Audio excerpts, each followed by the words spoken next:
The wind was the first thing you learned and the last thing you forgot. It was a constant preacher out on the plains of western Nebraska. Its sermon a long, mournful cry that scoured the paint from houses and the hope from hearts. It swept across a land that God had seemingly roughed out in a hurry and then abandoned. The grasses were the color of old bone, brittle and thin. The fields, carved out with sweat and broken plows, lay withered under a sun that gave heat but no life. The earth itself was cracked, a web of fissures that spoke of a deep and unquenchable thirst. Harmony Creek was the name of the town, a name chosen with an optimism that had long since baked away into dust. It was little more than a single, wide street, bookended by a livery and a blacksmith, with a general store, a saloon, and a stark white church standing in between like grim-faced mourners. The houses that straggled away from the main road were gray and unpainted, hunkered low to the ground as if trying to hide from the relentless sky. This was a place built on the sharp edges of hardship, and its primary currency was not the dollar, but gossip, traded in hushed tones over flour sacks and whispered behind swinging saloon doors. It was a town where a man's failure was a cautionary tale and a woman's sorrow was a Sunday spectacle.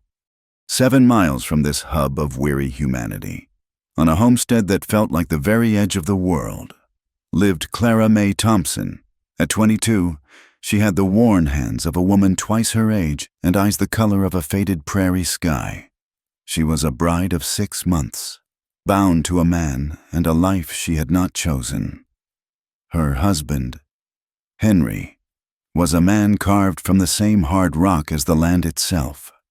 He was 15 years her senior, his face a stern mask etched with the lines of a war that had taken a piece of his soul and the loss of a wife and child that had taken the rest. His proposal to Clara had not been one of passion, but of practicality. Their marriage was a contract signed in grief and necessity, a shelter built of duty, not affection. Their house was small, 2 rooms of rough-hewn timber chinked with mud that was always crumbling, letting in the dust and the cold.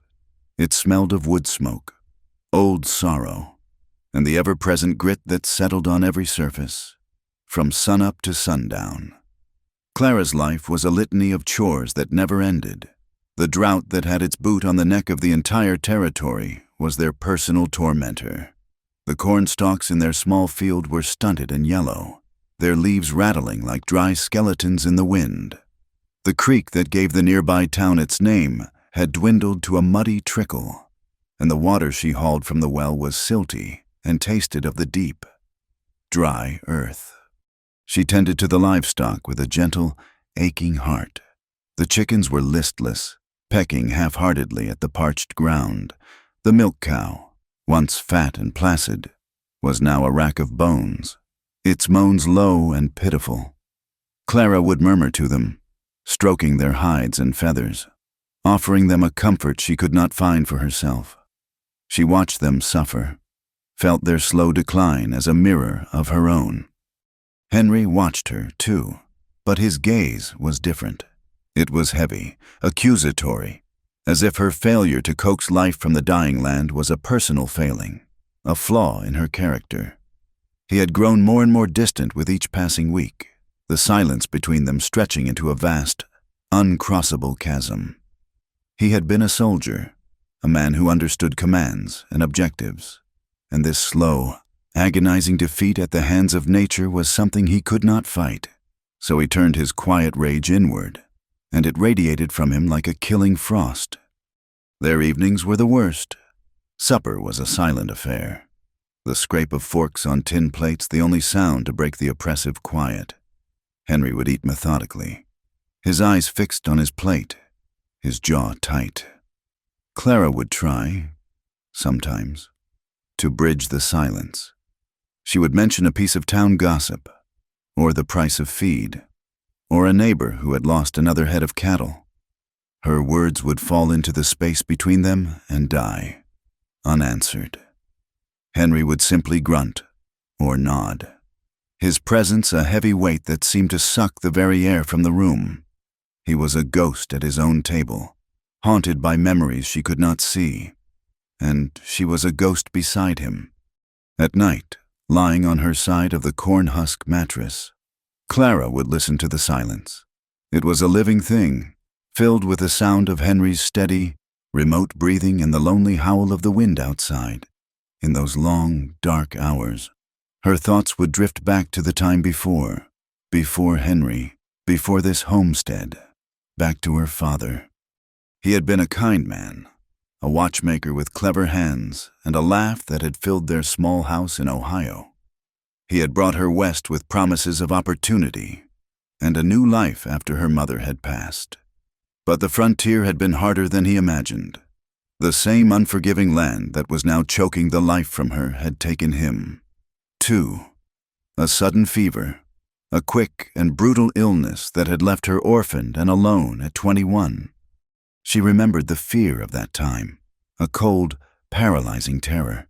She was a woman alone, with no family and no prospects. The town's pity was a suffocating blanket, and beneath it, she could feel the predatory gazes of men who saw her as an opportunity. Then Henry had appeared. He had known her father, had bought a pocket watch from him once. He was a widower, a man of some property, respected for his stoicism and his service in the war. He came to her small, rented room with a proposition, not a courtship. "Your father was a good man, Miss Clara," he had said, his hat held awkwardly in his hands, his voice gruff. "It is not right for you to be alone. I have a home. I need a wife. I can offer you protection and a respectable name." There were no words of love, no gentle promises of a shared future. It was a transaction. Her hand in marriage in exchange for a roof over her head and safety from a world that had suddenly become a terrifying place.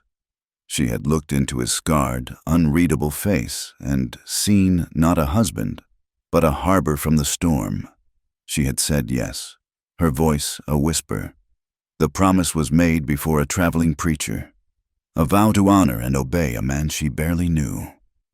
It was a promise born of fear, and she was beginning to understand that such promises were the strongest prisons of all.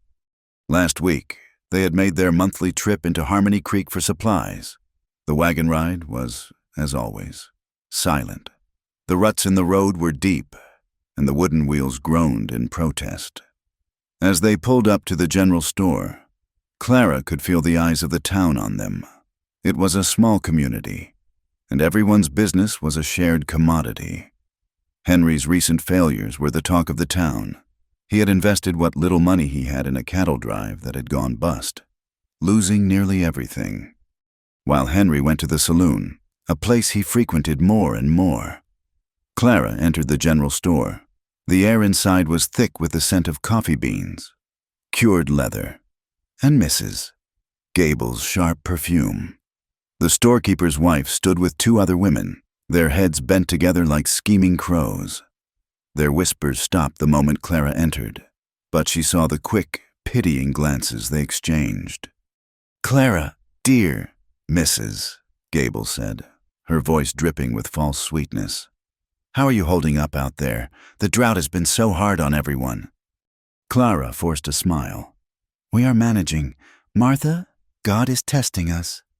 "Indeed," another woman chimed in, her eyes flicking toward the saloon doors.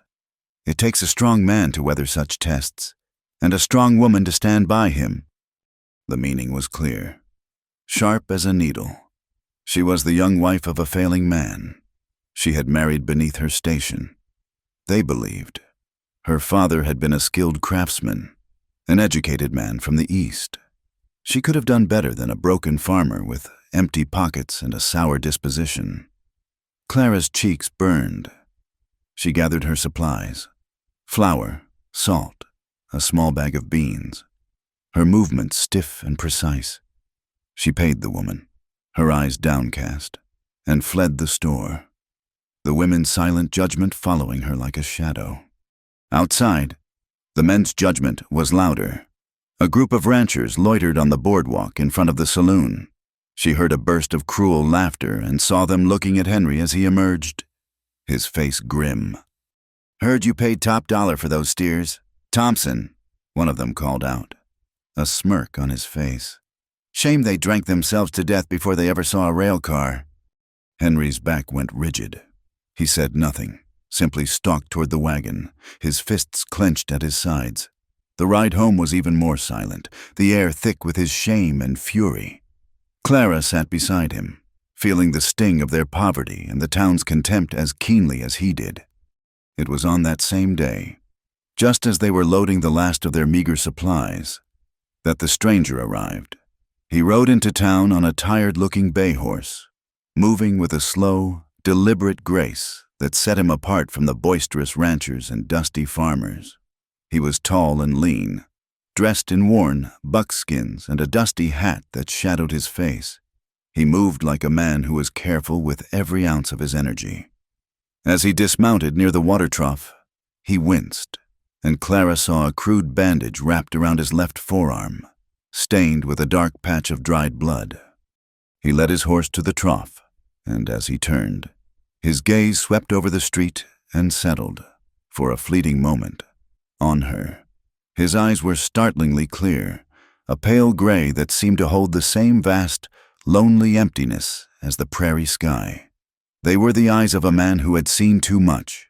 There was no judgment in his look, no pity. There was only a quiet, weary recognition. It was as if he saw, in that single instant, the cage she was in. Something wordless passed between them, a shared understanding of pain, a flicker of acknowledgement in the desolate landscape of their lives. Then he turned away, his attention on his horse, and the moment was gone, but it stayed with her, a tiny, unsettling ember in the cold ash of her heart. She learned his name later. From a snippet of conversation she overheard, Luke Carson, an ex-soldier, they said, just passing through. The tension that had been simmering between Clara and Henry since the town visit finally boiled over 2 nights later. The humiliation had festered in him, turning his usual sullenness into a volatile anger. He came into the house after a long day of mending fences under the brutal sun, his face dark as a thundercloud. He watched her as she portioned out their dinner, a thin stew of beans and a small piece of cornbread for each of them. "Is this all?" he demanded, his voice a low growl. "It is what we have, Henry," she replied, her voice quiet but steady. "I am being careful with the supplies." "Careful?" He spat the word. "Or wasteful. I saw you give the last of the milk to that sickly calf this morning. That was our milk." "The calf will die without it," she said, looking up from her plate to meet his gaze. "It is worth more to us alive than dead." "Everything is dying," he shot back, his voice rising. "The crops, the cattle. You think a bucket of milk will change that? You think your soft heart can make it rain?" He stood up, his chair scraping loudly against the rough floorboards. He loomed over her, his shadow falling across the table. "You waste food. You neglect your chores. You sit and stare out at nothing when there is work to be done. You are as useless as this cursed land." A spark of defiance, long dormant, flickered within her. It was the memory of those pitying looks in town, the sound of the men's mocking laughter, the weary recognition in the stranger's eyes. It was the culmination of months of silence and loneliness. "I do everything I can," she said, her voice trembling but clear. "I work from sunrise until I am too tired to stand. Do not call me useless." The words, so soft-spoken, seemed to strike him with the force of a physical blow. His face contorted with a rage she had never seen before. It was swift and ugly. His hand came up, and the crack of it across her cheek echoed in the small room. The shock was a white-hot flash of pain, followed by a stunned, ringing silence. She stared at him, her hand rising to her cheek, her eyes wide with disbelief. In that moment, the man who had offered her protection was gone, replaced by a monster. The shelter he had promised had become the prison she had always feared. He stared back at her, his chest heaving, a flicker of something, regret, perhaps, or shock at his own actions, in his eyes, but it was gone as quickly as it came, replaced by a cold, hard resolve. He turned without a word and stalked out of the house, slamming the door behind him. Clara remained at the table for a long time, the throb in her cheek a dull, rhythmic reminder of what had just happened. The stew grew cold. The light from the single oil lamp flickered, casting long, dancing shadows on the walls. Later, she moved to the small stone hearth, staring into the embers of the fire. The flames danced and writhed, a bright, captive energy. She wondered how a life could turn so quickly, how a promise made for safety could become a sentence of despair. The fire in the hearth was contained, controlled, but she could feel a different kind of fire building inside her, a wild and dangerous heat. Outside, the world was changing. The ceaseless wind had died down, leaving an eerie, expectant stillness. The air grew heavy, thick with the scent of dust and distant rain. On the far horizon, a dark wall of clouds was building, churning and growing, lit from within by silent, flickering veins of lightning.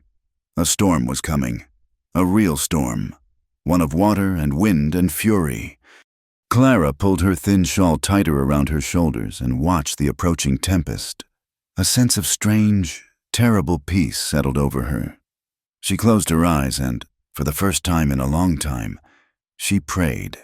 It was not a prayer for forgiveness, nor a prayer for strength to endure. It was a simple, desperate, and damning prayer whispered into the heart of the coming storm, a prayer for escape. For 2 days, the storm gathered its strength on the horizon, a bruised and sullen promise. The world grew still and silent, holding its breath. Then, on the third night, it broke. It did not arrive gently. It struck the plains like a fist. The wind came first, a low moan that escalated into a tormented shriek, a physical blow that rattled the small house on its foundations. Clara lay in bed, listening, her body rigid. Henry was not beside her. He had taken to sleeping in the barn since the night he struck her, a silent, stubborn penance that felt more like accusation than remorse. Then came the rain. It was not a patter, but a solid wall of water that slammed against the roof and the walls, drumming with a frantic, punishing rhythm, as if trying to beat the house into the very ground. The sound was deafening, a relentless roar that filled the world and left no room for thought. Clara pressed her hands over her ears, the memory of Henry's hand on her cheek throbbing in time with the storm's violent pulse. A flash of lightning bleached the room white for a split second, etching the stark details of her lonely existence onto her eyes. The rough planked walls, the single chair, the cold hearth. It was followed an instant later by a crack of thunder so profound it seemed to tear the fabric of the sky. The house shuddered. Clara squeezed her eyes shut. A prayer half formed on her lips, a prayer she was too ashamed to finish. And then came a sound different from the thunder, sharper and more final. A deafening crack, impossibly close, followed by a splintering crash. She sat bolt upright, her heart seizing in her chest. For a moment, there was only the roar of the rain. Then, a new light began to flicker against the window pane, a greedy, dancing orange that defied the storm. And with it came a new smell, carried on the wind, the acrid, terrifying scent of burning hay and pine. The barn. A cold, primal fear shot through her, overriding everything else. The animals, the cow, the chickens, the 2 draft horses that were their only real asset. And Henry. Her husband was in there. The thought was a splinter of ice in her mind. Duty, ingrained in her since birth, took over. She threw off the thin blanket, her bare feet hitting the cold floorboards. She did not stop for a coat or shoes. She yanked open the cabin door and plunged into the maelstrom. The wind and rain tore at her, ripping the breath from her lungs. The short distance to the barn was a battlefield. Mud sucked at her feet, and the rain blinded her, plastering her thin nightgown to her skin. The fire was already a monster. Flames licked up the sides of the barn, erupting from the hayloft window like a fiery tongue tasting the storm. The roar of the blaze was a hungry counterpoint to the roar of the wind. She reached the large barn doors. One had been blasted from its hinges by whatever force had struck it. Smoke, thick and black, billowed out, choking her, making her eyes stream with tears. Inside, she could hear the terrified screams of the horses. She covered her mouth with the wet sleeve of her nightgown and staggered inside. The heat was a physical presence, a giant hand pushing her back. The air was a toxic soup of smoke and cinders. Flames crawled along the rafters above, and the hay in the stalls was a bed of incandescent horror. One of the horses, its eyes wide with terror, was rearing and kicking against its stall, its whinnies shrill with pain.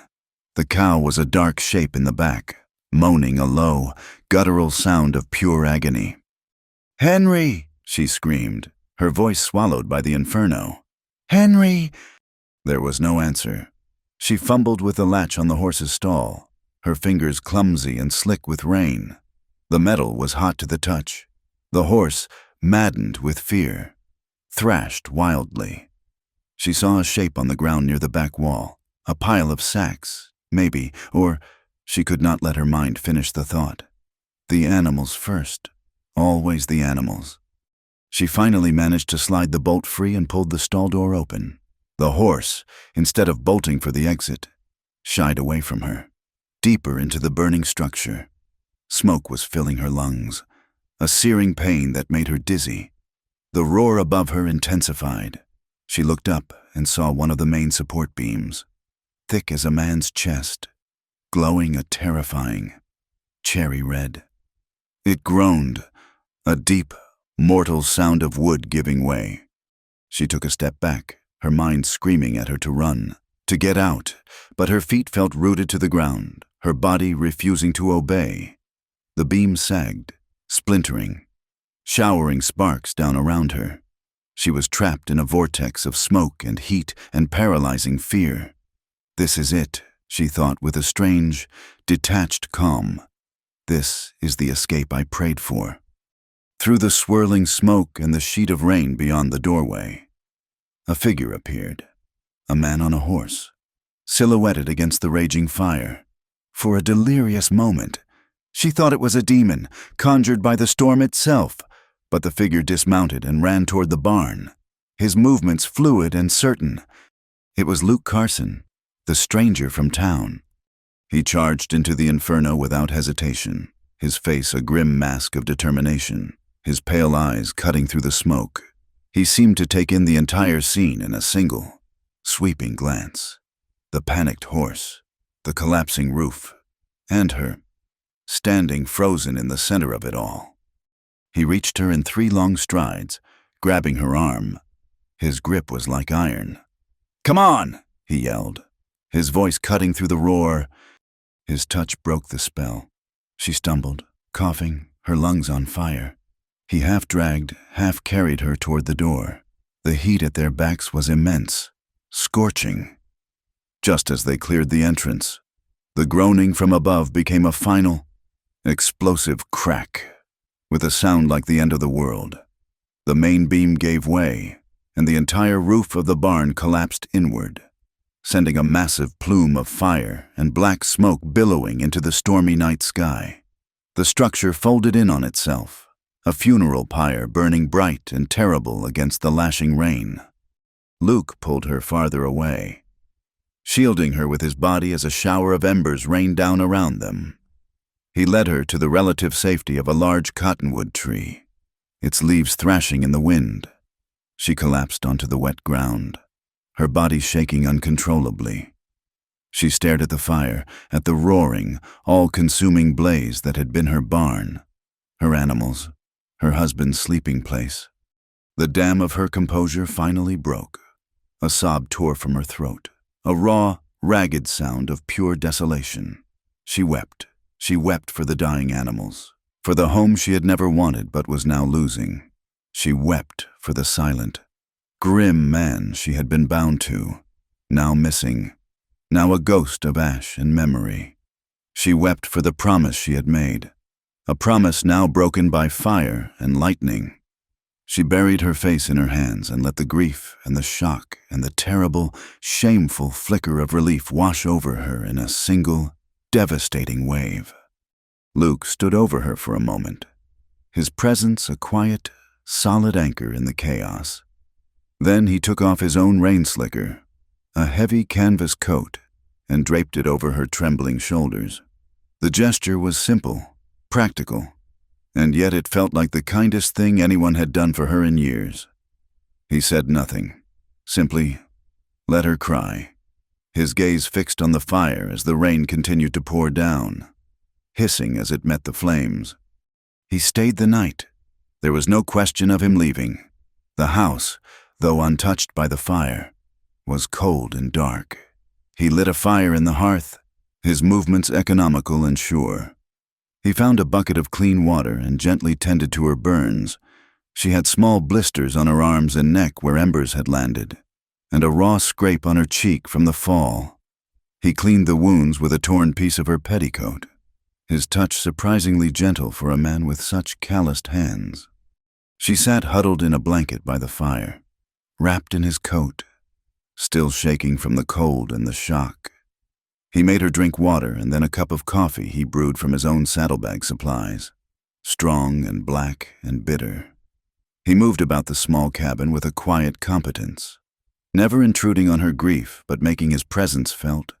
It was a strange and unsettling intimacy. For 6 months, she had lived with the loud silence of her husband. Now, the quiet of this stranger felt entirely different. It was a watchful, protective quiet, not an empty one. Sometime before dawn, the storm finally exhausted itself. The wind died down to a whisper, and the relentless drumming of the rain ceased. A profound silence fell over the homestead, broken only by the crackle of the fire in the hearth. As the first pale gray light of morning seeped through the window, the world outside was revealed. It was a landscape of devastation. The rain had stopped, but the world was silent and ash-gray. A thick, foul-smelling smoke still hung heavy in the air. Where the barn had stood, there was only a blackened, skeletal frame and a pile of smoldering rubble. The ground was a churned-up sea of mud and ash. The world she had known, the prison she had inhabited, had been wiped clean, leaving nothing but ruin in its place. Later that morning, the sheriff arrived. Sheriff Miller was a portly man with a drooping mustache and tired eyes that had seen too much trouble to be surprised by anything. He came with 2 other men from town, drawn by the smoke. He surveyed the scene, his gaze lingering on the charred remains of the barn, then on Clara, huddled on her porch step, then on Luke Carson, who stood quietly by his horse. "A lightning strike, you say, Mrs. Thompson?" the sheriff asked, his tone carefully neutral. Clara nodded, her voice a hoarse whisper. "It hit the roof. It all happened so fast." "And your husband?" She swallowed hard, tears welling in her eyes again. "He was sleeping in there. I could not get to him." The sheriff grunted, poking at a piece of charred timber with the toe of his boot. "This man," he said, gesturing with his chin toward Luke. "He pulled you out?" "Yes, he was just passing by." The words sounded thin and unbelievable even to her own ears. Sheriff Miller looked at Luke, a long, appraising stare. "You make a habit of passing by homesteads in the middle of the night during thunderstorms, Mr. Carson?" "I was looking for shelter from the storm," Luke said, his voice level and calm. "Saw the fire?" The sheriff was silent for a long moment. Clara could feel the weight of his suspicion, as palpable as the smoky air. Fires were not uncommon in the dry season, but a fire like this, in a storm, with a husband conveniently gone and a stranger on the scene. She knew what it looked like. She knew what the whispers in town would be. Some of the townsfolk who had come with the sheriff were already murmuring among themselves, their glances in her direction a mixture of pity and accusation. They would say the fire was not an accident. They would say she was a widow too soon, with a story too simple. The sheriff and his men searched the rubble for a time, but there was nothing to find. The fire had been too hot, too absolute. It had consumed everything. Eventually, they gave up. Sheriff Miller tipped his hat to her. My condolences for your loss, ma'am. We will file a report. It was a formality. In a land with no evidence, suspicion was its own kind of verdict. As they rode away, the finality of her situation settled upon her. She was a widow. She was homeless. The house still stood, but it was not a home. It was a husk, filled with the ghosts of silence and a single, violent memory. She had nothing, nowhere to go. She was 22 years old and utterly, terrifyingly alone again. Luke came to stand beside her. He did not look at her, but at the horizon. There is a mining town, 2 days' ride west of here, Coulter's Gulch, bigger than Harmony Creek. You might find work there. He paused. It is not safe for you to stay here alone. I can take you there, help you get settled. It was another proposition, another offer of protection from a man. But this one felt different. There was no transaction in his voice, only a simple statement of fact. She looked at his face, at the weary lines around his pale eyes, at the set of his jaw. He was a man running from something. She sensed that. He carried his own ghosts. But in his presence, she had not felt fear. She thought of Harmony Creek, of the whispering women and the mocking men. She thought of their suspicious, knowing eyes. She could not go back there. She could not face their judgment. To them, she would always be Henry Thompson's unlucky, or perhaps lucky, widow. She looked at the smoking ruins of her past, and then at the vast, open prairie stretching to the west. It was a terrifying, unknown expanse, but it was also a blank page. "All right," she whispered, the word tasting of ash and freedom. "I will go with you." They left within the hour. There was little to pack. She took a spare dress, her mother's silver locket, and the last of the food from the pantry. As she was about to leave, her eyes fell on the wedding ring on her finger, a simple gold band. She hesitated, then left it on. A shield, perhaps, or a penance. They rode out, Luke on his bay, and Clara on one of the spare horses he had bought cheap at the livery before leaving town. They did not look back. The journey was slow, the pace dictated by the muddy ground left by the storm. For hours, they rode in silence. But it was not the oppressive, empty silence she had known with Henry. This was a shared silence, a space for thought and for the slow settling of shock. As the sun began to dip toward the horizon, casting long shadows across the plains, Luke began to talk, not about himself, but about the land, pointing out landmarks, the names of birds. His voice was low and steady. But later that night, as they sat by a small campfire, she saw a glimpse of the pain he carried. He was cleaning his rifle when a coyote howled in the distance, a sharp, lonely sound.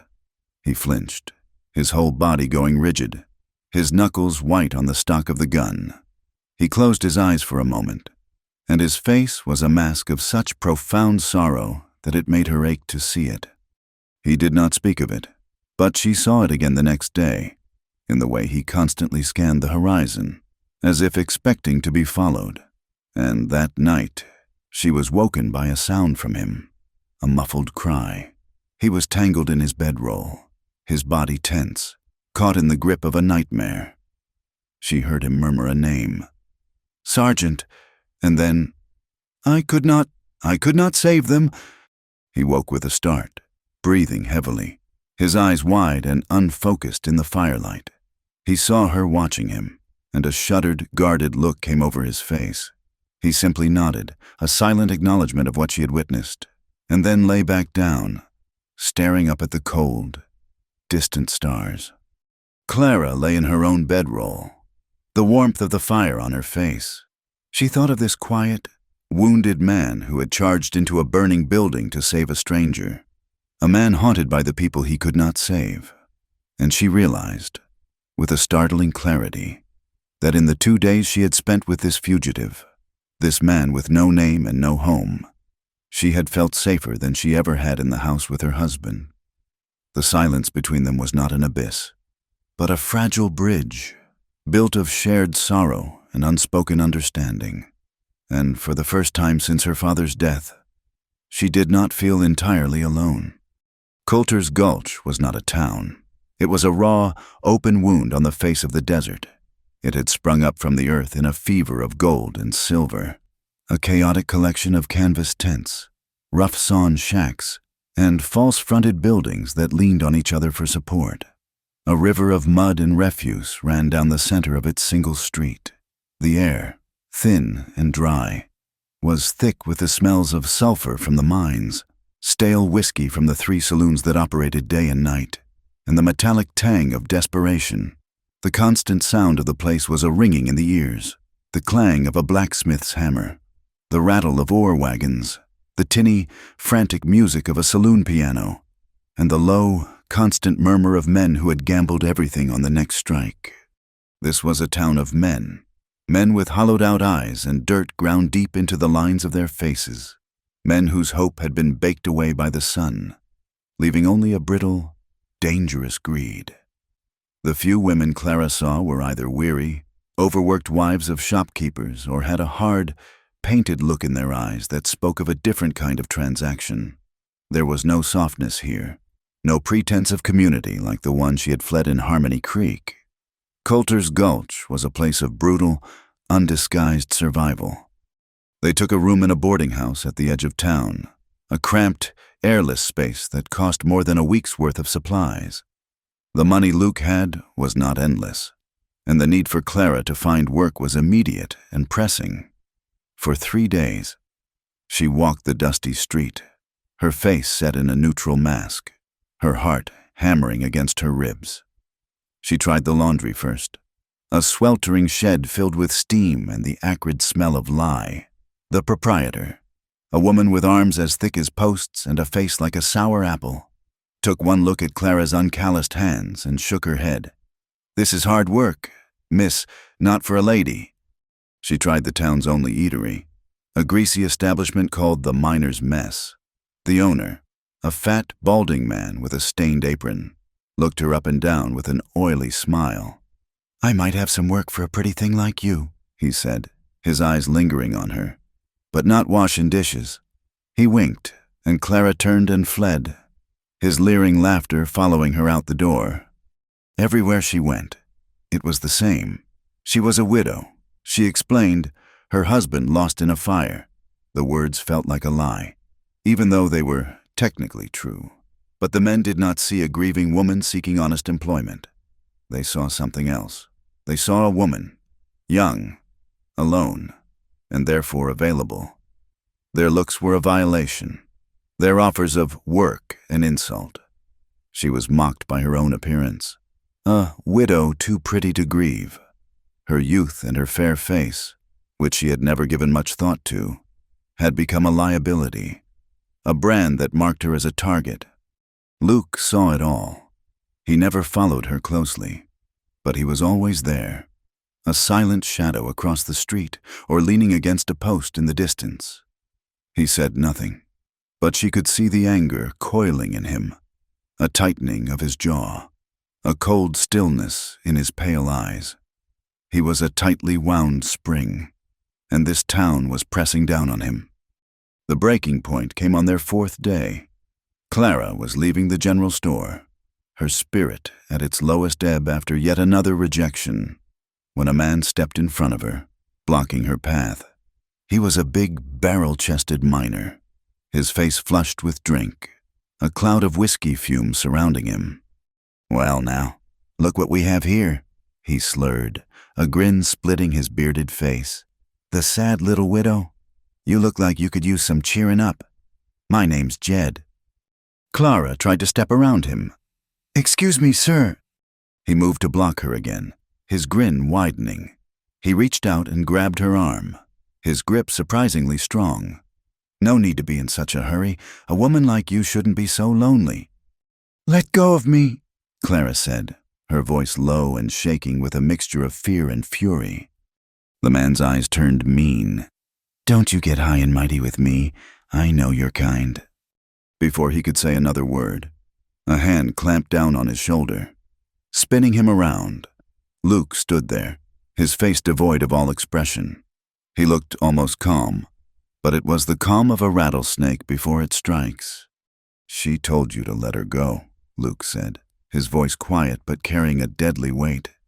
Jed, full of drunken courage, sneered. "And who are you? Her new protector?" He shoved at Luke's chest. It was a mistake. Luke's movement was a blur of speed and brutal efficiency. He did not throw a wild punch. He struck the man once, a short, sharp blow to the throat with the heel of his hand. Jed's eyes bulged. He made a gagging, choking sound and staggered backward, clutching at his neck, his face turning a dusky purple. He collapsed in the dirt, gasping for air like a landed fish. Luke did not even look at him. He simply took Clara's arm, his touch firm but not rough, and led her away from the small crowd that was beginning to gather. They had not gone 20 paces when a voice cut through the murmuring, "You there, Carson!" They stopped. The town sheriff was walking toward them, a tall, lean man with a sun-creased face and a silver star pinned to his vest. He moved with a slow, deliberate walk that suggested he was not a man to be trifled with. He stopped a few feet from them, his eyes on Luke. "I heard you were in town," the sheriff said. "Did not take you long to find trouble." "The trouble found us." "Sheriff," Luke replied evenly. The sheriff's gaze flickered to Jed, who was now being helped to his feet by his friends, still coughing and sputtering. "Jedediah's a drunken fool, but he's one of my drunken fools. This is a rough town, Carson, but it has rules. The first rule is that men like you do not cause problems for me. I suggest you remember that. Stay out of trouble, or I will make some for you." He looked from Luke to Clara and back again, his expression unreadable.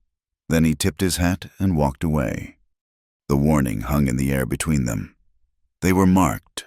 Luke's violence, born of a need to protect her, had only drawn a brighter circle around them. That evening, the weight of their situation pressed down on Clara. She felt a desperate need for air, for a moment away from the prying eyes of the town. She left the boarding house and walked to the mercantile, telling Luke she needed to buy thread. It was an excuse. She just needed to be alone. Inside the store, 2 cattlemen stood by the counter, talking in low voices to the proprietor. She pretended to examine a bolt of calico, her ears straining to catch their words. "Saw the poster over in the telegraph office in Prescott." One of the men was saying, $500. That's a fair piece of change. "For a deserter," the other man scoffed. "Seems steep." "Not just desertion," the first man said, his voice dropping conspiratorially. "Theft of a Union Army payroll. Happened down in the Arizona Territory after the war. The man's name was Carson, Luke Carson, ex-cavalry scout." Clara's blood ran cold. The bolt of fabric slipped from her numb fingers and fell to the floor with a soft thud. The men glanced over at her, and she quickly bent to retrieve it, her face hidden, her heart pounding a frantic, terrified rhythm against her ribs. $500. A bounty. She had thrown her lot in with a wanted man, a thief. She paid for her thread, her hands shaking, and fled the store, the men's words echoing in her mind. She did not confront him in the small, stifling room they shared. She waited until night had fallen, until the sounds of the town had quieted to a low, drunken hum. They sat by a small, discreet fire they had built in a rocky outcrop just beyond the last shacks of the town, the vast, cold desert stretching out before them, a black sea under a canopy of brilliant, unblinking stars. For a long time, she said nothing, just stared into the flames, her mind racing. The man beside her had saved her life. He had been kind, protective, gentle, but he was also a liar. He was a fugitive with a price on his head. The safety she had felt with him was an illusion, a dangerous fantasy. Finally, she found her voice. "I was in the mercantile today," she said, her voice barely a whisper. "I heard some men talking." Luke did not look at her, but she saw his body tense, his gaze fixed on the fire. "They were talking about a bounty poster," she continued, forcing the words out. "For a man named Luke Carson, an army deserter, a thief who stole a payroll." She finally turned to look at him, her heart aching. "Is it true? Luke, are you a wanted man?" He was silent for a long moment, the only sound the crackle of the fire. Then he let out a long, weary breath and slowly turned to face her. In the flickering firelight, his face was a landscape of old pain. "Yes," he said, his voice rough. "It is true." The simple admission was like a physical blow. She had hoped, prayed, that he would deny it, that it was a mistake. "The desertion part is true enough," he went on, his voice low and bitter. "I walked away. As for the theft, that is also true. I stole it." He looked away from her then, out into the impenetrable darkness of the desert. But it was not for the reasons they think. He began to speak, and the story spilled out of him, a torrent of guilt and rage he had clearly held inside for years. He spoke of the end of the war, of the chaos and the corruption that had followed. He had been assigned to a remote outpost commanded by a major and his captain, two men who used their uniform as a cloak for their greed. They were supposed to be protecting the new settlers moving into the territory, but instead, they were preying on them. They extorted supplies, stole livestock, and terrorized anyone who would not pay their price. "There was a family," Luke said, his voice growing thick with emotion. "The Millers, a man and his wife, two small children. They had a good plot of land, a spring. The major wanted it. They refused to sell. A week later, they were found dead. Apaches. The major said, but it was not Apaches. I saw the tracks. I knew the men who did it. They were soldiers, acting on the captain's orders." He fell silent, the muscle in his jaw working. "I reported it. I went to the major, laid out the evidence. He laughed at me. He told me to forget what I saw, or I would end up just like them." That night, the army payroll arrived. A chest full of gold coin meant to pay the soldiers for the next 3 months. I knew what that money would be used for. To buy more land, to hire more men, to continue their reign of terror. So I took it. I took the chest and 2 horses, and I rode out. I never looked back. He finally looked at her, and his eyes were filled with a terrible fire. "I have been running ever since. That money, I left most of it with other settler families, folks who had been cheated by the major.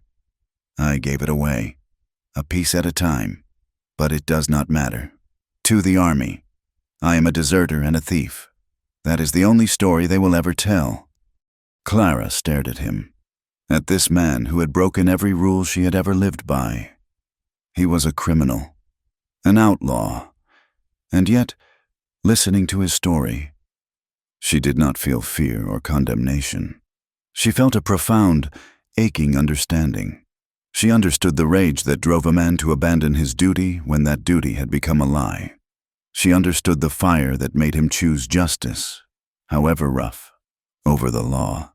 His rage felt like her own. And in that moment of shared darkness, her own secret, the one she had buried so deep she could barely acknowledge it herself, rose to the surface. "The night of the fire," she began, her voice trembling. "The night, Henry, the night he hit me. I went outside and I prayed." She took a shaky breath. "I did not pray for him to be a better man. I did not pray for our farm to be saved. I prayed for an escape. I prayed for him to be gone. I wished my husband dead." The confession hung in the air between them, a terrible and liberating truth. She had wished for it, and the storm had granted her wish. The guilt of that prayer had been a poison in her soul. Luke's expression softened. He saw her shame, her guilt, her pain, and he did not turn away. He reached out, his calloused fingers gently touching the fading bruise on her cheek, a ghost of the blow that had started it all. "Some prayers," he said softly, "are just the heart finally telling the truth." Their confessions had stripped them bare, all the secrets, all the shame. All the righteous anger was laid out between them in the flickering firelight.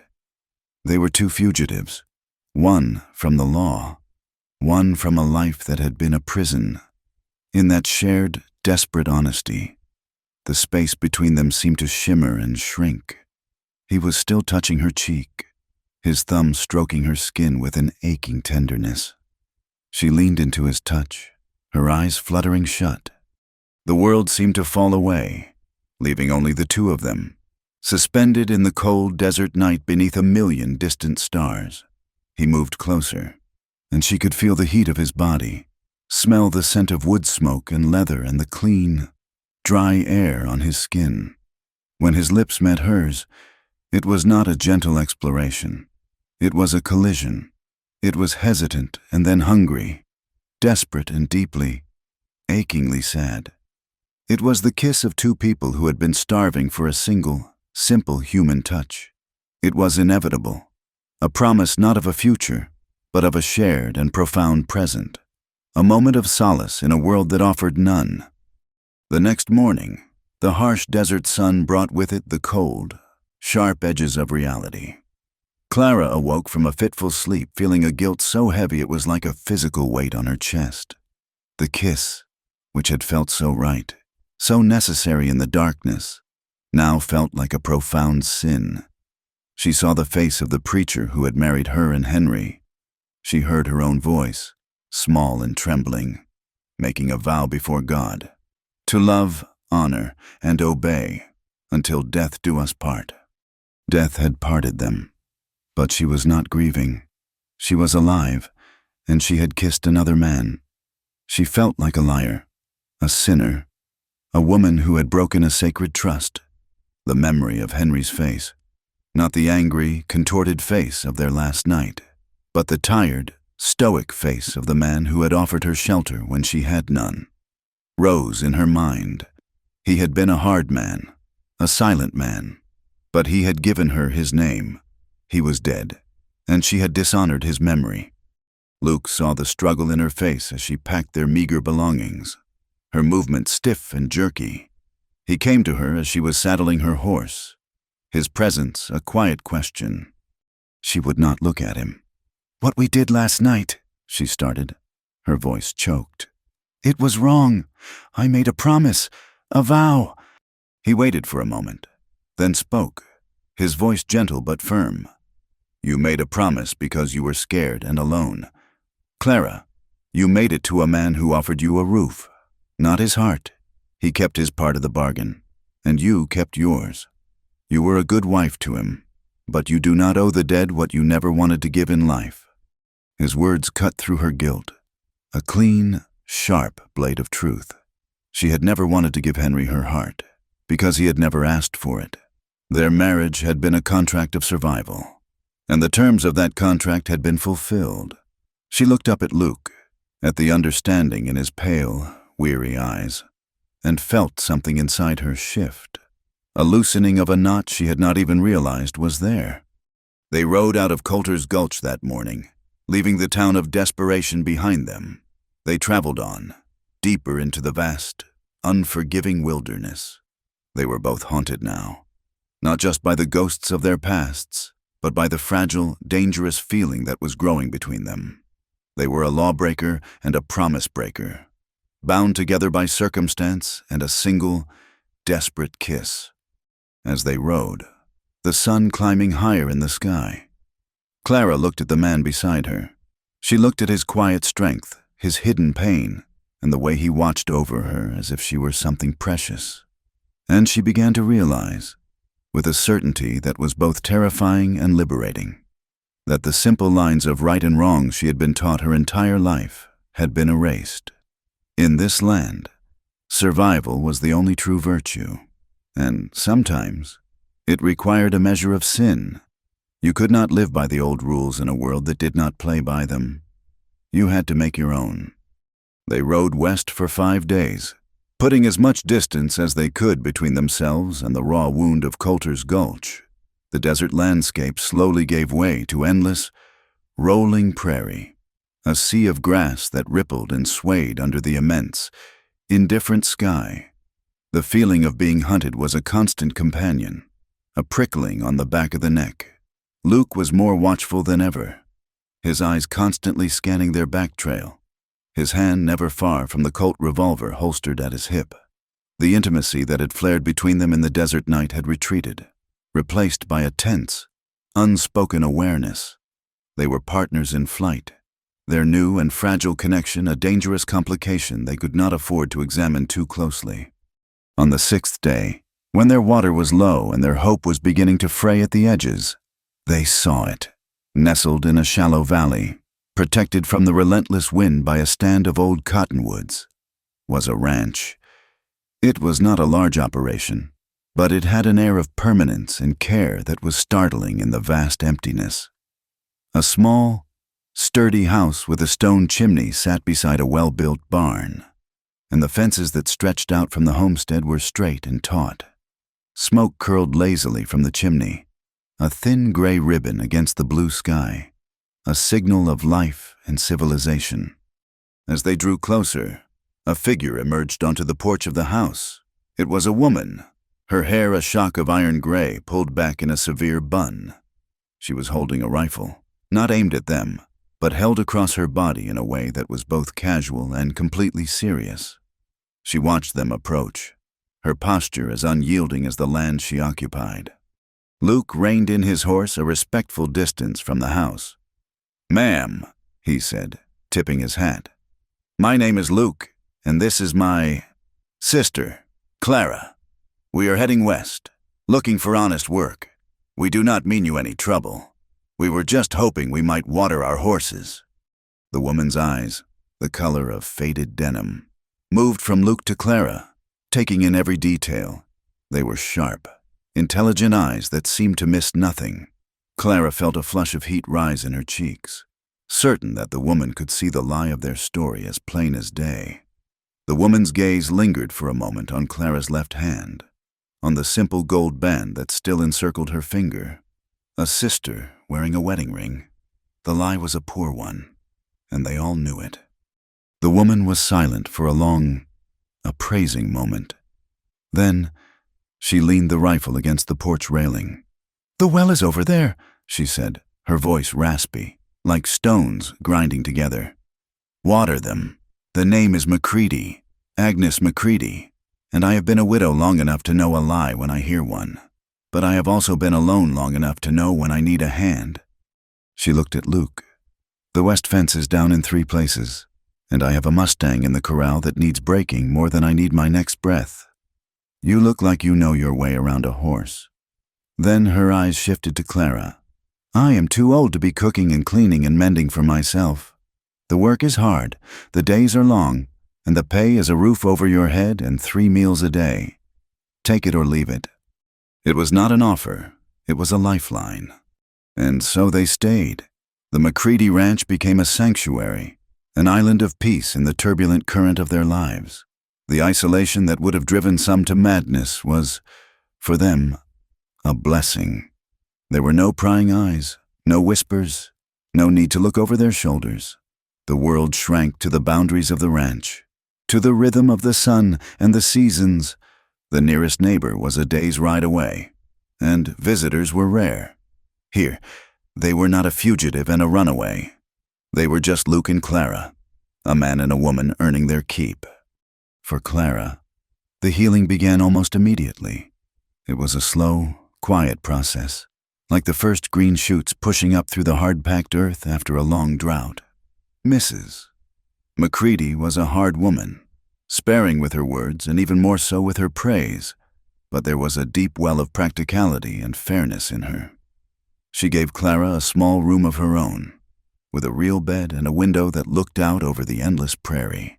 She taught her how to bake bread that rose high and light, how to churn butter, how to mend a man's shirt with stitches so fine they were nearly invisible. The work was demanding, but it was not the soul-crushing toil of her former life. This work was restorative. There was a simple, profound satisfaction in kneading dough with her own hands, in seeing the neat rows of vegetables in the garden she tended, in the smell of clean laundry drying in the sun. She spent hours with the ranch's horses. Gentle, patient creatures who responded to the softness in her voice. She would brush their coats until they shone, her hands moving in long, soothing strokes, and in their quiet, non-judgmental company, she felt the tight knot of fear inside her begin to loosen. One afternoon, while she was helping Mrs. McCready churn butter, the old woman told a dry, funny story about her late husband and a stubborn mule. Without thinking, Clara laughed. It was a real laugh, clear and unburdened, a sound she had not heard from her own lips in so long that it startled her. Mrs. McCready stopped churning, a rare, faint smile touching her lips. "It is good to hear that sound in this house again, child," she said softly. And in that moment, Clara felt a flicker of something like belonging. Luke, too, seemed to find a measure of peace in the relentless physical labor. He worked from before the sun was up until long after it had set, pouring all his restless energy and inner turmoil into the tasks at hand. He mended the fences, his hammer blows ringing out in the clear air, each one a small act of creating order in a chaotic world. He repaired the leaky roof of the barn, reshod the horses, and cleared a new field for planting. His greatest challenge and his greatest triumph was the wild Mustang. It was a magnificent creature, a flash of black muscle and fiery spirit. For days, Luke worked with the horse in the corral, a slow, patient dance of man and beast. It was a battle of wills, fought not with force, but with a deep, intuitive understanding. Clara would watch from the porch, mesmerized. She saw not a man breaking a horse's spirit, but a man earning its trust. She saw his strength, his patience, and a gentleness she knew he kept hidden from the world. When the day finally came that he rode the horse out of the corral, not as a conqueror but as a partner, a fierce pride swelled in her chest, so powerful it almost stole her breath. Their evenings fell into a comfortable, intimate routine. After supper, Mrs. McCready would retire to her room with her Bible, leaving them alone in the main room, in the warm, flickering glow of the hearth. Sometimes they would talk, sharing small details about their day. More often, they would sit in a comfortable silence, a silence that was the polar opposite of the one Clara had shared with Henry. This silence was not an absence, but a presence. It was filled with unspoken things, with a growing awareness that crackled in the air between them. Their eyes would meet across the flames, and in those long, unguarded moments, everything they dared not speak was said. She saw in his gaze a deep and aching tenderness, a longing that mirrored her own. He saw, she hoped, that the haunted, frightened woman he had pulled from a fire was slowly, painstakingly, coming back to life. The air would grow thick with the pull between them, a magnetic force that was both wonderful and terrifying. They were standing on the edge of a precipice, and they both knew that to take a single step forward would be to fall. One night, a soft, steady rain began to fall, drumming a gentle rhythm on the roof. The sound enclosed them, shutting out the vast, dark prairie, creating an island of warmth and light in the small room. Clara sat mending one of Luke's shirts, her fingers moving automatically, but her mind was elsewhere. She was acutely aware of him sitting across from her, cleaning a bridle, the scent of the leather and the oil filling the air. She kept glancing at her own hand, at the dull glint of the gold band on her finger. It felt heavier than usual tonight, a shackle binding her to a life that was gone, to a ghost she could not appease. "I still wear it," she said, her voice so quiet it was almost lost in the sound of the rain. Luke stopped his work, his hands going still. He looked at her, then at her ring, his expression patient, waiting. "I do not know why," she continued, the words tumbling out in a rush. "At first, it was a shield, in Coulter's Gulch, a way to keep men away. But now I think it is just fear." She looked up at him, her eyes shining with unshed tears. "I am afraid, Luke, afraid of what people would say, afraid of God's judgment.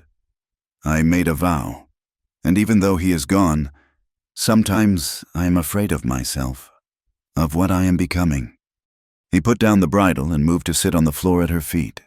He did not touch her, but his closeness was a comfort, a solid, reassuring presence. He looked at her for a long time, his pale eyes searching her face. When he finally spoke, his voice was low and rough with an emotion she could not name. "You are becoming the woman you were always meant to be.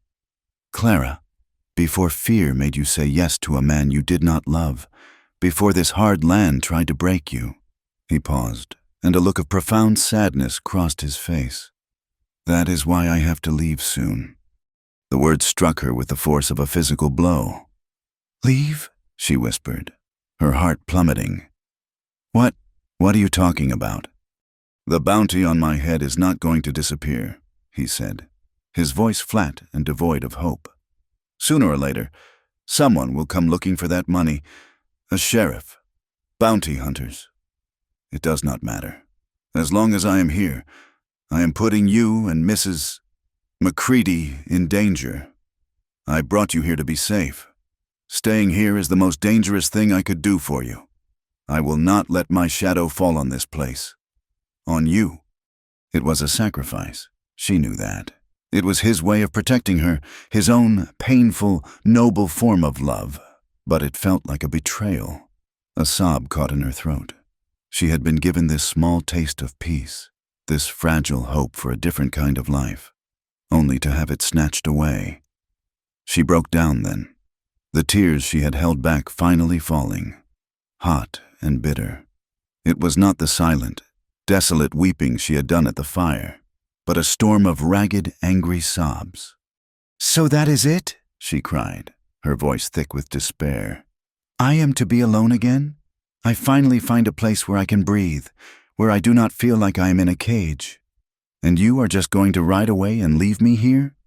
A floorboard creaked behind them. Mrs. McCready stood in the doorway of her room, a heavy shawl wrapped around her shoulders. She had heard everything. She walked over to Clara, her face grim, and handed her a tin cup of water. "Drink, child," she said, her voice surprisingly gentle. She looked from Clara's tear-streaked face to Luke's tormented one. "I knew from the first day there was more to you two than you were letting on. This is a hard world. It chews up and spits out people who are not strong enough to hold on to what matters." She looked directly at Clara, her old, wise eyes boring into her. "Child, out here, you might get 1 or 2 chances at a life that is actually worth a damn. But the world does not just hand it to you on a silver plate. You have to fight for it. You have to be willing to bleed for it." She paused, her gaze unwavering. "Love does not survive out here unless you are willing to burn for it. You have to decide if what you feel for that man right there is worth the fire." With that, she turned and went back to her room, leaving her words hanging in the air like smoke. That night, Clara's dreams were filled with fire, but it was different this time. She was standing in the blackened, skeletal ruins of her old barn, the smell of ash and rain in the air. In her old dreams, she had been a victim, trapped and terrified. But tonight, she felt no fear. There was a warmth spreading through her, a sense of power. She looked down at her hands. In one, she was holding a lit torch, the flames dancing and bright, pushing back the darkness. She was not running from the fire anymore. She was holding it. She was in control. She was the fire. She awoke the next morning to a world washed clean by the rain. The sun was shining, and the air was fresh and cool. A sense of calm, of resolute purpose, had settled over her. She knew what she had to do. The choice had been made in the fiery landscape of her dream.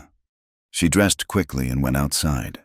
Luke was already in the corral, working with the black Mustang. The peace of the morning was so profound, so beautiful. It felt like a promise. And then she heard it, a distant, rhythmic sound that did not belong to the ranch. The sound of multiple horses, moving at a steady, deliberate pace. Her blood ran cold. She looked to the east, shading her eyes against the rising sun. 3 riders were coming over the rise, dark silhouettes against the bright morning sky. They were not cowboys or travelers. They rode with a grim, purposeful air, rifles resting in the crooks of their arms. Luke had heard it too. He stopped, his body going rigid, his hand instinctively going to his hip. He looked at the approaching riders, and then his eyes met Clara's across the corral. In his gaze, she saw a terrible, final resignation. The shadow he had spoken of had found them. The men rode up to the fence line and stopped, their hard, merciless eyes sweeping over the ranch.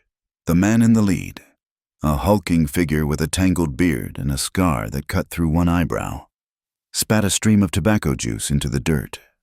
His voice was a low, gravelly rumble that sent a shiver of pure dread down Clara's spine. "We are looking for a man," he called out, his eyes fixing on Luke. "An army deserter. Goes by the name of Luke Carson." The morning air was clean and sharp, holding the promise of a peaceful day. The 3 riders sat on their horses, a blot of dark ink on the clean page of the prairie. The leader, the man with the scarred eyebrow, rested his hands on the pommel of his saddle, his eyes, small and hard as pebbles, fixed on Luke. "I will say it again," the man growled, his voice carrying an impatient, menacing edge. "We are looking for Luke Carson, and that man there fits the description. Now, he is wanted for desertion and theft, but that is army business. Our business is murder. He killed a deputy down in the Panhandle who got wise to him. The bounty is considerable. Murder." The word hung in the air, ugly and sharp. It was a heavier word than thief, a deadlier word than deserter. Clara's blood went cold, but the fire from her dream was still burning somewhere deep inside her. She looked at Luke. His face was a pale, rigid mask, but she saw the truth in his eyes, not the truth of the accusation, but the truth of the danger. He was preparing to die. Before he could speak, before he could give himself up or draw his weapon, Clara stepped forward. She moved out from the shadow of the porch and placed herself directly between Luke and the bounty hunters. Her body was trembling, a fine, uncontrollable tremor that started in her knees and worked its way up to her hands. But she held her head high. "You have the wrong man," she said, her voice clear and surprisingly steady, cutting through the tense silence. "My brother's name is Thomas Miller. We are on our way to Oregon to meet our family."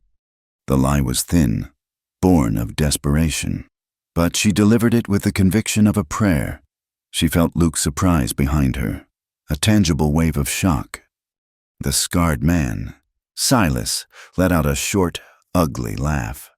"Thomas Miller? Lady, I have been tracking this man for 300 miles. I know his face better than I know my own brother's.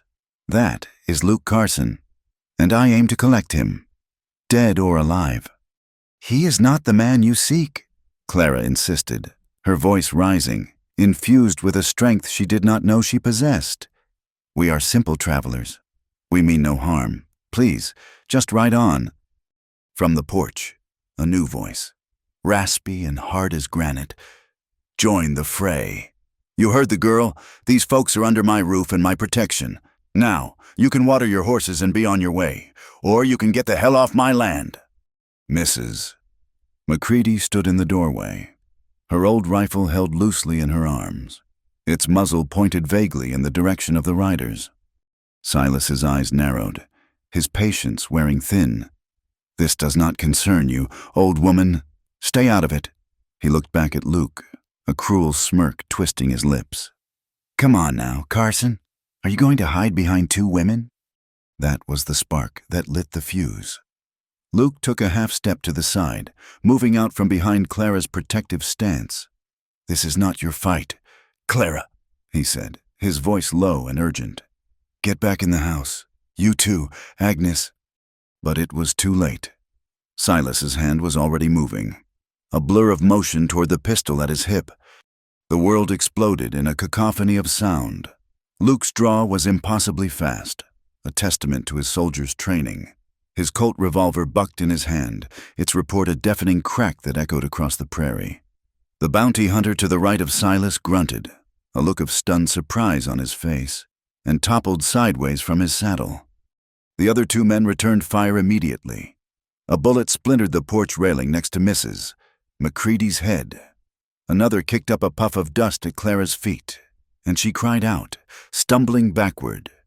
Luke shoved her roughly toward the ground, yelling, "Get down!" as he fired again.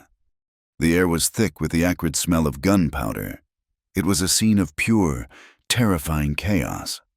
Silas was firing from behind his horse, using it as a shield. The third man, a younger, panicked-looking rider, was fumbling to reload. Mrs. McCready, with the calm precision of someone who had seen this all before, raised her rifle, took careful aim, and fired. The third man's horse screamed and went down, pinning its rider's leg beneath it. Luke was moving, using a water trough for cover, exchanging shots with Silas. He was focused, deadly, a different man from the quiet soul who broke horses and sat by the fire at night. This was the man who had survived a war. Clara, huddled on the ground, her ears ringing, watched in horror as Luke suddenly flinched. He cried out, a sharp, ragged sound of pain, and staggered, clutching at his side. A dark stain was already spreading across his shirt, a terrible, blossoming flower of red. He went down on one knee, his face pale, but he raised his pistol again, firing one last time. The shot went wide. Silas, seeing his chance, stood up from behind his horse, taking careful aim at the wounded man. But before he could pull the trigger, Mrs. McCready's rifle cracked again. Silas jerked, his hat flying from his head, and he staggered back a step, a dark hole appearing high on his shoulder. He cursed, a raw, furious sound, and scrambled back onto his horse. He gave one last look of pure hatred at the ranch, at the wounded man on the ground, and then he spurred his horse, galloping away over the rise, a lone, retreating figure. Silence fell, sudden and absolute, broken only by the groans of the pinned man and the wind whispering through the grass. Clara was moving before the dust had even settled. She scrambled to Luke's side. He was slumped against the water trough, his face ashen, his breathing shallow and ragged. The wound in his side was bleeding freely, soaking his shirt and the ground beneath him. "Luke," she whispered, her hands hovering over the wound, unsure what to do. "Clara," he gasped, his eyes clouded with pain. "You have to run." Mrs. McCready was already there, her face grim. "No time for that. The one with the broken leg will be talking to the law before nightfall.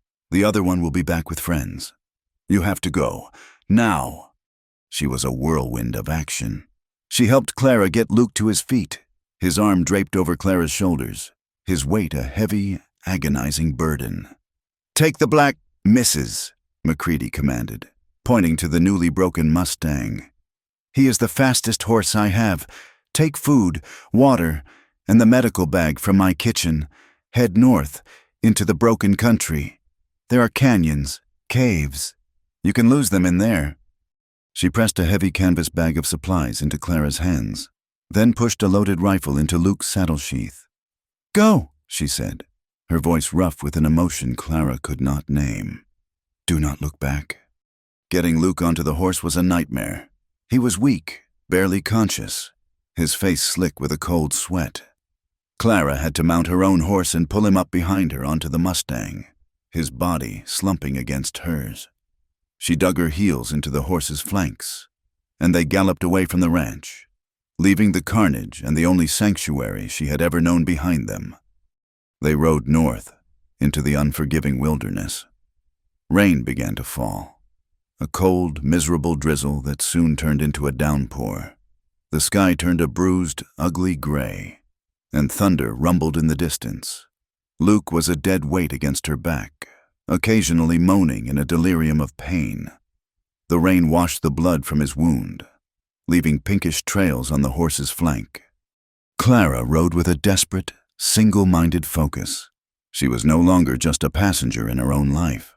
She was the driver, the protector, the one in charge. She pushed the horses relentlessly, her eyes scanning the landscape for any sign of shelter. Just as dusk was beginning to settle, painting the stormy sky in shades of deep purple and black, she saw it. Tucked away at the base of a rocky mesa was a small, dilapidated structure, an old line cabin, long abandoned by some forgotten cowboy or prospector. It was not much, but it was a roof. She slid from her horse, her muscles screaming in protest, and half-lowered, half-dragged Luke from the Mustang. The effort was immense, and they both collapsed in a heap in the mud before the cabin door. She managed to get him inside, out of the driving rain, and onto a dusty, rickety cot that was the cabin's only furniture. The place was a ruin. The roof leaked in a dozen places, and the wind moaned through the gaps in the chinking. But it had a stone fireplace, with trembling, frozen fingers. She managed to start a small, sputtering fire with the last of the dry kindling she could find. In the weak, flickering light of the flames, she finally got a good look at Luke. He was frighteningly pale, his lips tinged with blue. She tore away the bloody fabric of his shirt. The bullet had gone in clean on his left side, just above his hip. She did not know if it had passed through. She cleaned the wound as best she could with whiskey and clean rags from Mrs. McCready's bag, her stomach churning at the sight of the raw flesh. She bandaged it tightly, her hands shaking so badly she could barely tie the knots. He drifted in and out of consciousness. Once, his eyes fluttered open, and he focused on her face. He reached up, his hand trembling, and touched her cheek. "Clara," he whispered, his voice a dry, rasping sound. "I never meant to bring this on you. I never meant for you to get hurt." His eyes filled with a terrible, self-loathing guilt. "You have to leave me. Take a horse. Ride away. They will not be looking for a woman alone. You can be free." Tears streamed down her face, mixing with the rain in her hair. She shook her head, a fierce, defiant motion. "No," she said, her voice choked but firm. "I am not leaving you. You have to," he insisted, his breath catching in a pained gasp. "I am as good as dead. Do not let them take you too." She looked at him, at this broken, noble man who was still trying to protect her even as he lay bleeding in a ruined cabin. She thought of the promise she had made to Henry, a vow made from fear and obligation. It had been a cage, gilded with the name of honor. And then she thought of the unspoken promise she was making now, a promise to this man, born not of fear, but of a feeling so powerful and terrifying it felt like the very center of her soul. "I spent my whole life making promises because I was afraid," she said, her voice growing stronger, clearer. "I promised to honor a man I did not love because I was afraid of being alone. I promised to be a person I was not because I was afraid of what the world would think of me. I no longer believe in promises made from fear. Luke, I am done with being afraid." Her gaze fell to her left hand. The gold wedding band seemed to mock her, a symbol of a life and a self that no longer existed. It was the last link to the cage she had fled. With a sudden, decisive movement, she pulled the ring from her finger. It slid off with surprising ease. For a moment, she held it in her palm, the metal cool against her skin. Then, she turned and threw it into the heart of the fire. It landed with a soft hiss. The flames licked around it, and the simple gold band glowed a brilliant, molten orange for a moment before being consumed by the embers. It was done. The past was ash. She turned back to Luke. The look in his eyes was one of awe, of wonder, of a love so profound it hurt to see. He reached for her, and she went to him, kneeling beside the cot. The rain lashed against the cabin walls, and a deafening clap of thunder rolled across the sky, shaking the very ground beneath them. In that small, broken shelter, surrounded by the storm and the threat of death, their love finally ignited. It was not gentle, it was not sweet, It was raw and aching and unstoppable. It was a desperate affirmation of life in the face of oblivion. His hands were tangled in her damp hair, and her tears fell on his pale skin. It was a kiss of shared pain and fierce, defiant hope. It was a promise made not with words, but with the frantic beating of two hearts that had found each other in the wilderness. The next morning, the storm had passed, leaving a world of gray mist and dripping trees. Clara awoke on the hard floor beside the cot, a thin blanket wrapped around her, the embers of the fire casting a weak, rosy glow on the room. She felt a deep, bone-weary exhaustion, but also a strange, quiet peace. She looked at Luke. He was thrashing weakly on the cot, his face flushed, his skin hot to the touch. He was muttering, delirious, caught in the grip of a powerful fever. She put her hand on his forehead, and the heat radiating from him sent a new wave of fear through her. The wound was infected. For the rest of that day and through the long, dark night that followed, she fought for his life. She bathed his face and body with cool water, trying to bring the fever down. She forced sips of water between his cracked lips. He rambled, lost in the past, calling out the names of dead men from the war, his hands clenching and unclenching on the rough blanket. She held his hand, murmuring to him, her voice a low, steady stream of reassurance. She whispered prayers she did not believe in anymore, prayers born of a desperate, primal need for him to live. She would not lose him. She had burned her old life to the ground for this man. She would not let him be taken from her. As the first, faint light of dawn began to creep through the gaps in the cabin walls, she was dozing, her head resting on the edge of his cot, her hand still clutching his. A sound from outside jolted her awake, the crisp snap of a twig, the soft whinny of a horse. Her heart stopped. She crept to the cabin's single, grimy window and peered out. Through the morning mist, she saw them, a posse of men, at least a half-dozen of them, led by the sheriff from Coulter's Gulch. They were moving quietly, surrounding the cabin, their rifles at the ready. Panic, cold and absolute, seized her. There was nowhere to run. Then her eyes fell upon a dark square of wood in the floorboards near the hearth. A handle, a cellar. She flew into a frantic, silent action. She shook Luke, trying to rouse him from his delirium. "Luke, wake up! You have to wake up! They are here!" His eyes fluttered open, unfocused and glazed with fever. He did not understand. She did not have time to explain. She half-lifted, half-dragged his dead weight from the cot and over to the trap door. It was heavy, but adrenaline gave her a strength she did not know she possessed. She heaved it open, revealing a small, dark, musty-smelling hole beneath the cabin. She helped him into the cramped space, along with a canteen of water and a blanket. "Stay here," she whispered, her voice urgent. "Do not make a sound. No matter what you hear, do you understand me? I will protect you. I swear it."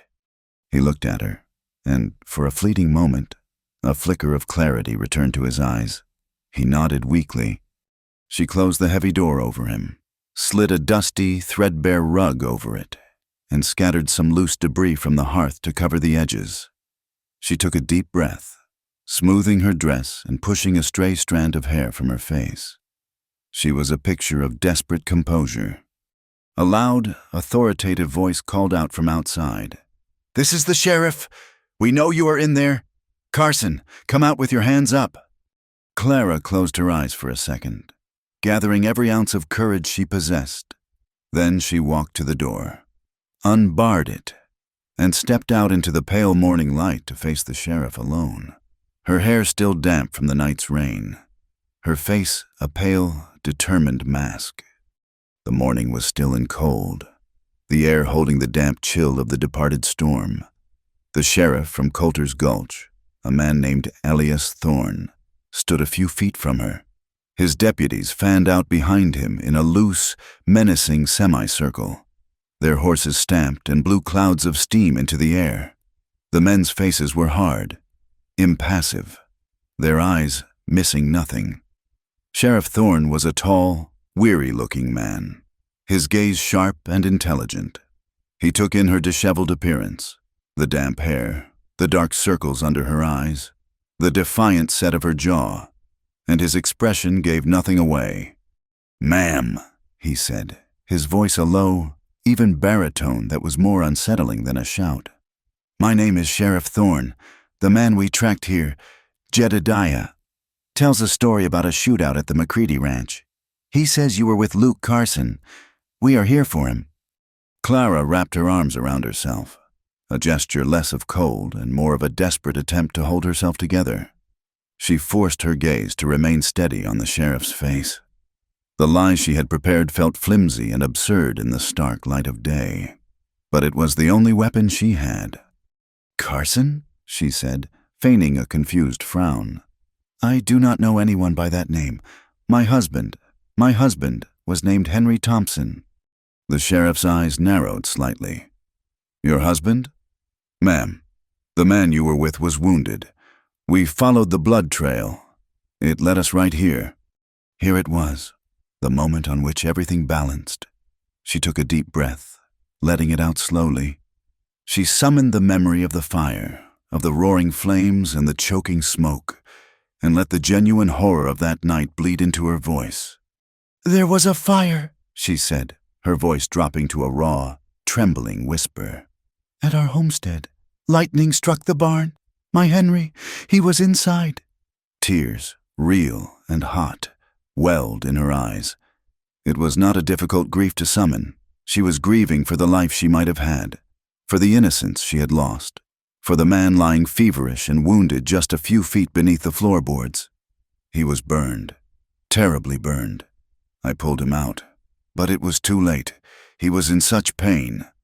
She let her voice break, a sob catching in her throat. "I brought him here, hoping to find help, but he died. He died 2 nights ago. I buried him myself, up on that ridge." She pointed a trembling finger toward the rocky outcrop behind the cabin. "I buried my husband. The man you are looking for is dead." The lie was monstrous, a twisting of the truth into a new and terrible shape. She had taken the real fire that had freed her and used it to build a new prison for the truth. She felt a profound, sickening sense of sacrilege, but she did not waver. She held the sheriff's gaze, her own eyes swimming with tears. The deputies murmured among themselves, their expressions a mixture of suspicion and pity. Sheriff Thorne remained silent, his gaze unblinking. He studied her face for a long, agonizing minute, searching for the cracks in her story. He was a man accustomed to lies, and he was sifting hers for its weaknesses. "He died of his burns, you say?" the sheriff asked, his tone still carefully neutral. "Not a gunshot wound?" "It was the fire," she insisted, her voice ragged. "It took everything. It took him." The sheriff continued his silent appraisal. He was a smart man. He knew that the story of a shootout and the story of a barn fire did not quite align. He knew that the timing was convenient, the details hazy, but he was also looking at a lone woman, clearly distraught, in the middle of a vast and unforgiving wilderness.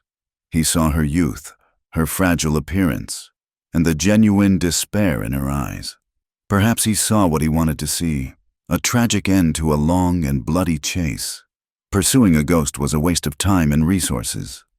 Finally, he let out a long, slow breath, a sigh of resignation. He gestured to 2 of his men. "Go check that ridge. See if you can find a fresh grave." 2 deputies dismounted and trudged up the slick, muddy slope. Clara's heart hammered against her ribs. She had not had time to create a false grave. The lie was about to unravel. She stood frozen, waiting for the inevitable shout of discovery. But the men were clumsy, their boots slipping on the wet rocks. They poked around for a few minutes, their search cursory and unenthusiastic. And then they trudged back down. "Looks like some ground was disturbed up there. Sheriff," one of them reported, shrugging. "Could be a grave. Hard to tell with all this rock." It was enough, a sliver of doubt, a hint of confirmation. The sheriff seemed to make a decision. He looked at Clara one last time, and his eyes were filled not with pity, but with a kind of weary wisdom. "All right, ma'am," he said, his voice softening just a fraction. "I am sorry for your loss." He turned to his men. "Let us ride out. The hunt is over." He swung his horse around, but before he left, he paused and looked back at her. The softness was gone from his face, replaced by a hard, knowing look. "A piece of advice, Mrs. Thompson," he said, his voice low and carrying a distinct warning. "You take care out here. Truth is a funny thing in this country. You can bury it for a while, but it always finds a way to the surface. It always rises, just like smoke." With that final, chilling pronouncement, he spurred his horse, and the posse rode away, their figures slowly dissolving into the morning mist. Clara stood there until they were completely gone, until the only sound was the dripping of water from the cabin's eaves and the frantic, relieved beating of her own heart. She had done it. She had faced the law and turned it back. She had burned for him, just as Mrs. Macready had said she must. For the next week, the abandoned cabin was a world unto itself, a pocket of stillness suspended in time. Clara's existence shrank to the single, all-consuming task of nursing Luke back to health. The fever that had gripped him finally broke on the second day, leaving him weak and drenched in sweat, but lucid. From then on, his recovery was a slow, painful, upward climb. She fed him thin broth, cleaned and redressed his wound, and helped him take his first few faltering steps across the small room. In the long hours of their confinement, a new kind of intimacy grew between them, deeper and quieter than the desperate passion of the storm. He would watch her as she worked, his pale eyes following her every movement, his expression filled with a love and a gratitude that needed no words. She would read to him from a tattered book of poems she had found tucked away in her saddlebag, her voice a soft, steady murmur in the quiet cabin. They talked. They filled the small space with their stories, trading memories of their childhoods, of the families they had lost, of the people they had been before the world had broken them. He told her about the vast, empty beauty of the plains he had scouted for the army, and she told him about the intricate, delicate workings of the watches her father used to make. They were piecing each other back together, sharing the fragments of their former lives to build a new one. But even in their peaceful sanctuary, the shadow of the outside world loomed. As Luke's strength returned, a familiar restlessness began to stir in him. His gaze would drift to the horizon, a haunted, distant look in his eyes. He knew, and she knew, that this could not last. They were living on borrowed time. The world would not forgive them. The truth, as the sheriff had warned, would rise. The decision came on a night 2 weeks after the posse had left. Luke was strong enough to walk without her help now, the wound in his side healing into a puckered, angry scar. Clara woke in the dead of night to a strange stillness in the cabin.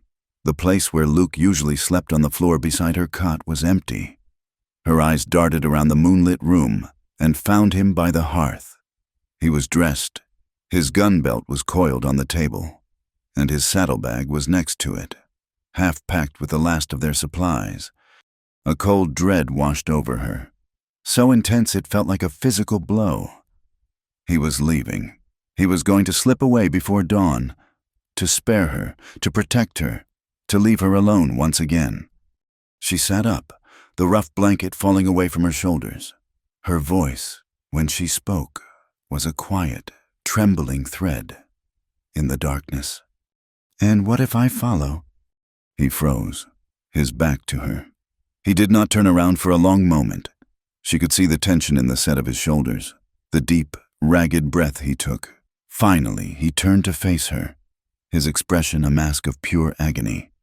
"You cannot, Clara," he said, his voice rough. "Do not make this harder than it already is." "Harder?" she said, swinging her legs out of the cot and standing up to face him. "You think leaving me here alone is the easy choice? You think that is what I want?" It is not about what you want, he argued, his voice rising with a desperate intensity. It is about what is right. It is about keeping you safe. I am a wanted man. Clara, I will always be a wanted man. The lie you told the sheriff bought us some time, but it will not last forever. Silas will tell his story. The army will not stop looking. My life from now on will be one of looking over my shoulder, of running and hiding. That is no life for you. You do not get to decide what life is for me, she shot back, her own voice filled with a fierce, protective anger. My life was a cage until you came along. It was a slow death of silence and duty. I was not safe then. I was imprisoned. With you, for the first time, I have felt alive, even hunted, even afraid. I have been more alive than I ever was in that house. And what happens when they catch us? He demanded, taking a step toward her, his eyes blazing in the moonlight. And they will catch us. Clara, what happens when you are standing beside me in a courtroom, accused of harboring a fugitive, of being an accomplice to a murderer? What happens when they lock you away in a real prison, a place with bars and walls you cannot escape? Then it will be a prison I chose, she said, her voice dropping, her conviction unwavering. Not one that was chosen for me. I would rather be in a cage with you than free in a world without you. He let out a ragged, frustrated sigh and ran a hand through his hair. He looked at her, and his fierce expression softened into one of profound, heartbreaking love. Clara, he said, his voice breaking, if you follow me, you will be hunted too. You will have to abandon your name, your past, everything you have ever known. You will be an outlaw, same as me. They will never stop looking for you, either. A faint smile touched her lips. It was a sad, knowing, and deeply triumphant smile. She thought of all the promises she had been forced to make, the vows that had been chains around her soul, the promise to be a dutiful wife to a man she did not love, the implicit promise to society to be a respectable, grieving widow. They were all promises she had already broken in her heart. There was only one left to break indeed. She walked over to him, closing the small distance between them. She reached up and cupped his face in her hands, her thumbs stroking his stubbled cheeks. Then I will break the promise myself, she said softly. And with those words, all his arguments, all his reasons, all his fears crumbled into dust. He pulled her into his arms, burying his face in her hair, holding her as if she were the only thing keeping him anchored to the world. They rode out before the sun had fully risen, into the vast, open plains that stretched to the west. The horizon was a thin line of burning red, the color of fire and blood and new beginnings. They rode side by side, two small, solitary figures against the immense, empty landscape. Behind them, a thin plume of smoke began to rise from the chimney of the abandoned cabin. It was followed by another, thicker curl of smoke from the single window. Clara did not look back, but she knew what was happening. Before they left, she had taken an ember from the hearth and placed it on the dry, tattered cot where she had slept. It was her final act of severance, a cleansing fire, not of destruction, but of creation. She was burning the last bridge to her old life, leaving nothing behind but ash and memory. The story ends there, but it also begins there, with two figures, a man and a woman, riding together into the endless sun-scorched west. They were scarred, they were hunted, but they were alive, and they were free, and they were bound, not by a promise made before God or the law, but by the only promise that ever truly mattered, the one they had finally, fearlessly, made with their own hearts. Thank you for joining us around the campfire tonight. We would love to hear where you are listening from, so feel free to leave a comment and connect with fellow wanderers. Do not forget to subscribe to the Wild West Campfire channel and share your thoughts in English.